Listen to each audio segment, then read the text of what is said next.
Hi, my name is James Pask and thanks for watching.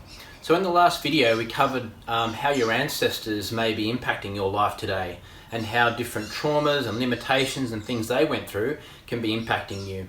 And there's a lot of research now showing that even people that were in the womb of their mother when, say, 9/11 happened, they are showing signs of PTSD even though they actually weren't experiencing it themselves. And so there's lots of different research coming out now showing how people can actually be affected, the same through people that went through the Holocaust. Their ancestors have got signs of PTSD, even though they've got nothing that's really happened to them that you would say, well, that's what caused that, but they're showing signs of PTSD that their ancestors are suffering because of what they did experience. And so it's really interesting to see some of the research now backing up what has been taught through many thousands of years through indigenous cultures and others around the world. Today's video is about past lives, because just like how your ancestors' lifetimes and what they experienced, whether it's mum and dad and above, can be impacting you, so can your previous incarnations or your past lives. Now it's an interesting topic because some people believe in past lives and some people don't. Around about half the world believes in it and around about half don't. My personal experience is, after taking over somewhere in the vicinity of 10,000 plus people back to past lives, for me it's a knowingness that past lives exist. And there's actually some really interesting research going on now with some psychiatrists and psychologists around the world where they're actually interviewing, because people are taking their kids along and saying, God, my child keeps talking about this previous lifetime or this other person that he thinks he is and how he remembers all these things that he just hasn't experienced in his life. And when they go through and research and track it back, they're actually starting to show, there's actually 200 really compelling cases where they really start to show, they take the child back to where they used to live and they're pointing out the house they lived in and all sorts of things. So it's a really interesting topic to look at. If we do have previous incarnations, it makes sense that we could potentially be affected by that. Because what happens is you actually incarnate into your future lifetimes, and here you are in this lifetime, you've got your ancestors here, and you've actually chosen to come into this particular ancestral line and have these parents that you've had because of things you have or have not done in the past. So your spirit has come in there because they're the family line you need to have the experiences you need to have to balance out your karma. Karma, sometimes people think of karma as punishment. It's not. It's really the universe's way of creating balance. So it's the circle of life. Everything that you do, think, say comes back onto you for you to experience that. And it makes sense, doesn't it? Because if we're thinking about life being about experiencing creation, now if I go out and bully someone and I just be a bully the whole time and I never experience what it's like to be bullied myself, I'm not really understanding that creation. And so it makes sense that I also at some point, whether it's this lifetime or future incarnations, experience what it's like to be bullied so that that can be brought to completion and I understand that creation of bullying. And so this is what karma actually is. It's actually the universe's inbuilt way of creating balance in this universe and a learning environment for us experiencing this planet and this reality. Because what happens if we don't learn, we repeat things.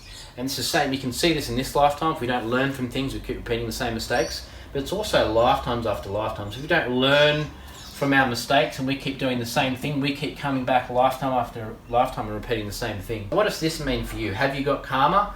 Yes, everything you're experiencing in your life is because of things that you have done or have not done in the past. An interesting question is to look at what's going on in your life that you think might originate from a past life that you don't seem to have an explanation for in this lifetime that might have its original cause in a past life.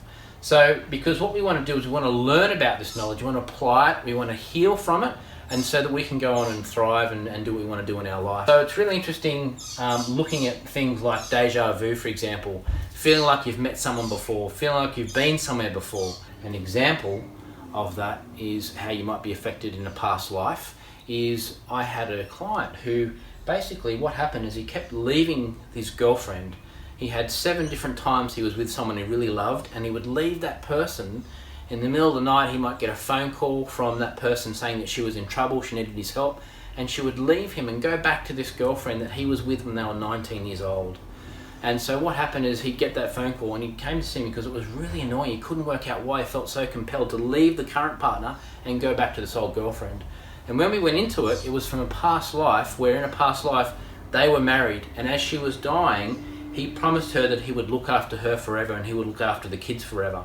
And so in the past life, the kids and her and him, they were all married and they were all one family. In this lifetime, they were a girlfriend and boyfriend for probably about 3 years. And she had 2 kids to a previous marriage, and those kids were his kids in the past life. And so what had happened is when they were together, it was really interesting because every time she was in trouble, she'd call him, and that would trigger that past life memory for him. And so he would feel that compulsion and that promise of looking after her and the kids. It was really interesting too because he's actually paid for those 2 kids to go through uni. He's bought them cars and everything like that. And he's only with them when they were quite young over a 3-year period, and yet he's done that and supported them the whole life. So obviously you can see that connection to that past life and how that has been impacting him. And he wanted to clear that because he wanted to be able to move on and experience loving relationships with other people and not get that phone call and break up from that current relationship and move back to the other one. You can see here, that's just one example of how something in a past life's taken place. I've had lots of other stories I could tell you. For example, people that keep, unlucky in business, keep losing money, selling houses at the wrong time, not making money on real estate when everyone else is, deals going bad, being robbed, being ripped off in business. And we go back, and sure enough, in a past life, they were someone who was taking from others, robbing others, cheating others, stealing, and so on. So the universe says, well, that's fine, you can do that, but you have to now come back and experience what that's like. And once you look at and learn what you've done, you can resolve it, move on, and start creating something else for yourself. So past lives are really impactful. You've also got ancestors in your other past lives that can be impacting you. But realistically, we want to look at what is happening in your past lives. What have you done or not done that's impacting you in this lifetime? And there will be things for sure. We're also going to have future lifetimes. How can you live your life better so that you create better rebirth circumstances? So what are some of the things that you can start changing and healing and correcting in your life now that's going to create better circumstances for you when you incarnate in the future? Because probability suggests that's what's going to take place. That's what we want to share with you today. It's just about how past lives are a reality for a lot of people. I know they are for me. And so what we want to look at is how they might be impacting your life and what you can do about it. We want to learn about it. We want to apply healing techniques, which I'd love to share with you, empower you with that knowledge and those healing journeys so you can heal some of this yourself through the Living Spirit program. So I hope this has helped give you some things to think about, what karma you might be carrying, and how you can change some things in your life now to create better rebirth circumstances, but also better circumstances for you in the rest of this life as well. The next video is going to be really interesting too. It's going to be about what's preventing us from manifesting what we want. You can see here, if you've got past life stuff going on, ancestral stuff going on, and the impact other people have, there's so many different things that can be taking place, and whether you're in harmony with certain spiritual laws or not that impact what you manifest in your life. So law of attraction, yes, it's powerful, but that's only one of many things you need to look at and consider of what might be blocking you from manifesting the way you want things to be in your life. Whatever that area is, love, money, relationships, doesn't matter. Thanks for listening. I hope to see you on the next video. Thank you.